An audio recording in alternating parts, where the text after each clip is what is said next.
Hi, YouTube. Um, my name is Brittany Brown, and I'm a writer. I write about a lot of things. Latest, my first actual book is called The Playbook. It's all a game until you get married. Um, but I wanted to do this blog to kind of give readers and maybe people who've never heard of me, and I'm assuming people who've never heard of me are probably, there are a lot more of you than people who are avid readers of mine. So I just kind of want to introduce myself to the world and say hello. Um, and I kind of wanted to kind of talk about what it is that the playbook actually is about and what it's not about.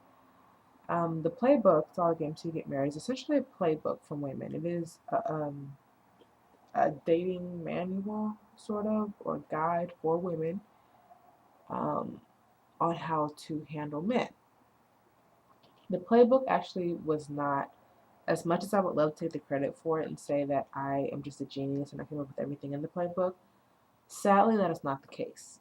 Or I should say, not sadly, because the tips and the ideas in the playbook have been tested by women all over. Like, these are not strategies that I came up with. These are things that I have done and girlfriends might have done, and really have kind of been passed on through the ages. Because it's hard to believe now, looking at the culture of what dating has become and how getting married has almost become like this huge thing, this huge goal to try to get to in a relationship, where it was only a few generations ago where marriage was like the norm, it was commonplace. And I think that women at that time knew something that women now do not know. And I think that there was something that, for all the good that the feminist movement did and for all the opportunities that it gave us, and Lord knows it gave us a lot, I think we kind of lost a little bit of our power when it came to men because we forgot how to date like women. Um, Nowadays, it seems as if women try to date like men. We seem to think that that's attractive, or we seem to think that that is something that men would respond to. We say things like, I'm independent, I'm strong, I'm this, I'm that, I can do it by myself, I can do it on my own. And these are all things that we tend to say, and when a woman many times says that she's independent, she's got a good job, she's got this, she's got that, a lot of times they're saying that thinking that that's going to kind of win them some kind of kudos with men, that that somehow that's impressive to men, and I certainly don't mean to take away from that, because for a lot of men it is, but in reality, those attributes, those traits are much more important to women than they are to men. um, Financial security and strength and these are all things that traditionally have been what women looked for in men. And somewhere recently, in the last generation or two, women have begun to think that that is not something that is not something men look for in women. That men now want women who are like them or who are equal to them. And men never said that. The feminist movement was started by women for women. The feminist movement was started by women who wanted the opportunity to pursue whatever career path they wanted to pursue whatever educational goals they wanted to pursue. Men never said, you know what, I don't like these women being so feminine and soft and dependent on us. We don't like this. We want to change this. Men never said that. Men never had a problem with the way things were. So to come at a man and say that you are independent and you are this and you are that, and you're saying these things, and a man is looking at you like, okay, great. But for most men, that actually kind of registers a negative connotation, because most men don't want um, a mouthy kind of woman. And we have to look at what men want as opposed to what women want, and what men are attracted to as opposed to what women are attracted to. Women tend to be attracted to men most women tend to be attracted to men who have a good work ethic, who are able to provide. Whether or not she needs him to, a man should want to be able to provide for his family. For women, though, we tend to forget that what do men want? What is it that men value in women? Men value beauty, and I don't just mean physical beauty, but every woman is beautiful. Every woman, I don't care what you think you look like, every woman is beautiful, and there is a man out there that will think that. Men value softness, men value femininity, men value, you know, what do you bring to a home that he cannot? um, by saying that you're independent, you're strong, you're this and you're that, and what do you bring to his life that he doesn't already have? Because these were traditionally male traits, financial security and this and that. These are all things that have been traditionally male masculine traits that have only recently become things that women now identify themselves as. So he does not need you to have financial security in his life. He does not need you or even necessarily want you coming in and taking over things in that area or what have you.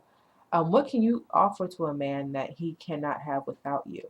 And what you can offer to a man that he can't have without you is your femininity.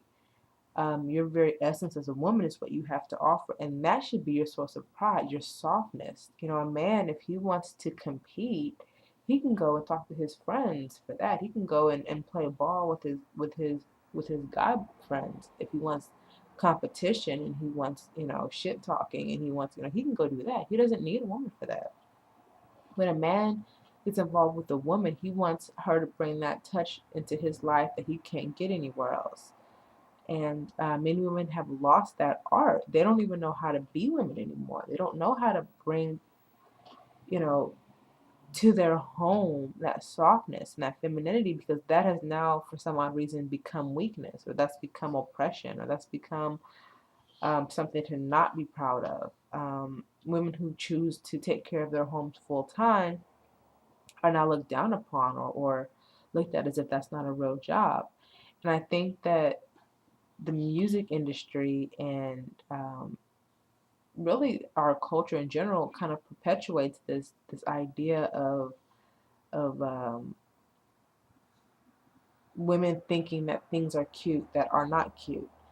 You have your Rihannas and your Beyonces, and oh, I'm so hard, and I'm a diva, and and women have come to think that that is cute, and they've come to think that that's what men want, and that is the attitude that they're now perpetuating, and they're wondering why things are not working. But women or men want softness. Men want femininity, and in reality, it benefits you to be soft and to be feminine because men have a couple of different instincts at work. Men have a competitive nature. Men have a protective nature. Men have an instinct to provide, and by being so harsh and so in your face, you're appealing to his instinct to compete. And when a man goes into competitive mode, that's not good for anyone because you're not going to get what you want. He's not going to give you what you're looking for if you have gotten him into competitive mode, because then now he looks at giving you whatever you want as losing. Now he's losing ground by giving you what you want, and that's what you don't want. You don't want to put your relationship or the man you're seeing into the mindset that by giving you what you want, I am now allowing you to win in some kind of competition. And by being brass and mouthy, you're appealing to that competitive nature, and you're making him go just on principle. I'm not going to do what you're asking me to do because I'm not going to let you think that you're going to bulldoze me into doing it. Being soft and being feminine appeals to a different instinct in men. It appeals it appeals to a man's desire to protect and provide. So, by that token, if you then come to that same man and ask him for something in a softer, more feminine way, in a way that maybe looked at as weak to someone who maybe doesn't know better, you're a lot more likely to get what you're looking for, because instead of looking at it as I'm losing ground, I am losing a competition, he looks at it as I am providing for this woman that I love. And women can, throw a hissy fit and say that it's that that's not right, that that's not cool, that any real man shouldn't be that way, blah, blah, blah, yada, yada, yada. You know, our opinion, our opinions as women on what things should be does not change what they are. And you can either choose to swim upstream, you can try to go against the tide and try to get your way by stomping your feet and hoping that it works, or hoping you find a man that responds to that, or you can do what works. Because that's what men do. Men do what works. Men have always done what works. Men, if a man came to a woman and said to a woman exactly what it was that he wanted, no woman would go for it, because the average man would say to a woman, hey, you know, um, I want to have sex with you. I want to have sex with you. I want you to be there when I want you. I want you to be there when I need the occasional home cooked meal and soft touch, but I don't want to commit myself to only you. And I certainly do not want to give up my options to date other women just in case there's another woman out there that's better than you. A man would never say that to a woman because he knows that it would not work, and no woman would go for it. And men know they can't say this to women. Men know they can't come at women like this. And they do not say to themselves or to women, oh, that's not fair. I should be able to be myself. I should be able to say what I want to say, how I want to say it. I should be able to come at women and blah, blah, blah, yada, yada, yada. They don't say that. They don't even think that. They do what works. Women, on the other hand, will say some stuff that does not work. They will go about things in a way that does not work. They will keep beating their head against a brick wall, and it does not work. And instead of realizing, okay, this is not working, let me do something else. Let me try something different. They'll keep doing it. And they'll complain and say, I should be able to do this because of whatever reason they may give. So, the challenge that I have for every woman out there right now is to look at what you're doing. Look at whatever it is that you're doing, whatever your situation is. Because every woman watching this right now has a situation when it comes to a man. Whether your situation is that you're single by choice or single not by choice, whether the situation that you're married or you're divorced or you're whatever your situation is, that you're in love, that you're not in love, that a man's in love with you, that whatever your situation is. Look at that situation and ask yourself and be honest with yourself. You can lie to me, you can lie to your friends, but don't lie to yourself. Really honestly ask yourself if what you're doing is working. If you, right at this moment, have what it is that you want. And if your answer is no, then you need to stop doing whatever it is you've been doing up until now, because it's not producing the results that you want. Period. Stop going around saying how it should be. Stop talking about how men should be. Stop talking about what women should be able to do. Just stop it. Because what it should be, what you think it should be, what your opinions, it's irrelevant. It doesn't matter. It's not that way. So you either learn how to play the game and get what you want, or you keep doing what you've been doing and keep getting what you've been getting. Really, the choice is yours. But don't blame men and don't shoot the messenger. Um, I really hope this has helped someone. Um, I am open to whatever comments you guys may have about this subject. Leave them, where that didn't look right. That's not what I was pointing, but in the box. And I'll see you on the next video.